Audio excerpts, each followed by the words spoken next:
Hello folks, I'm here in Washington DC, and look at these beautiful trunking yucca. I believe this is Yucca gloriosa variety gloriosa. This is a, see the head looks kind of like filamentosa a little bit, but then it has these nice big trunks on them, and you see his head's sort of leaning to the side, and it's got very stiff leaves, much stiffer than like other varieties of Yucca gloriosa, and like Yucca flaccida, for example, is much has like floppy leaves. That's a weak leaf yucca. So these are very erect leaves and beautiful. Look at the stalks on these.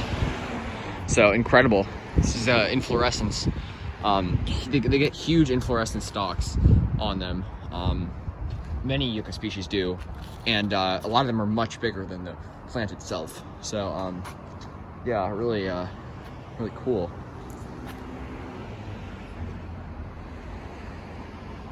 And you can see it's growing under this nice big pine tree, and you can see there's a lot of pine seedlings here, and this nice little conifer.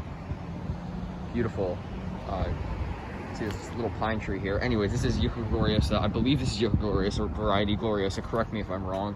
Looks like there's a little dead trunk back there, but there's like a nice little stand, little grove of it. And yucca species are very common, including Yucca gloriosa. They're very common in DC. That one's got a big head on it. Anyways, and unfortunately, it's surrounded by this all too common field of ivy, which is something that you'll see, unfortunately, in a lot of DC yards. Just ivy's out of control in the city, in the suburbs, all around, in the forests, especially. English ivy has taken over, and well, it's just caused a big problem. It chokes out the trees. You can see it's growing up this tree all the way up, like 25-30 feet up the tree. So, and eventually, if nothing's done, it will take this tree over. So it is really a big problem here. I cannot stress that enough. So do not plant English ivy, and if there's any in your garden, I would highly recommend removing it. That's just my advice. Obviously, if you live in an area where it's native, do not remove it. Unless you want to, of course, because it's not harmful in its native environment, but this is not its native environment, and it has spread across the United States and into parts of Canada and many other countries, Asia, Japan. So it's a very harmful species to the areas where it's not native, including the DC area.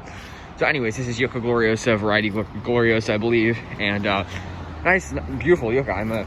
I'm a big fan of yucca. I love it. I think it's just a nice, exotic-looking plant. I mean, doesn't that look kind of exotic to you? So much nicer, in my opinion, than a lot of the DC native deciduous trees. So, yeah, and I also love evergreens. Love pines. Pines are some of my favorite trees. So, some of my favorite true trees, I should say. So, yeah, palms are not true trees. They are closely related to grass. They do not develop tree rings. They have a heart of the palm, which can actually be eaten, but you have to kill the palm tree to actually get out the heart of palm. But it's a delicacy. I mean, something people eat. Yeah, so they're not true trees. They get all their nutrients through the heart of the palm. So that is vital to the life of the palm. And this is a pine tree, of course, and pines are, of course, true trees, and they are conifers, and they are evergreens. So I love evergreens, and I much prefer evergreens and broadleaf evergreens than deciduous trees, which unfortunately DC's got a lot of deciduous forests, so not my favorite type of forest, but there are a lot of exotic plants that people grow here, including yucca. So anyways, just wanted to make that video, and thank you so much for watching. I believe this is Yucca gloriosa, variety gloriosa, and growing here in a Washington DC yard. Thanks. Have a good one, folks, and stay safe out there. Take care.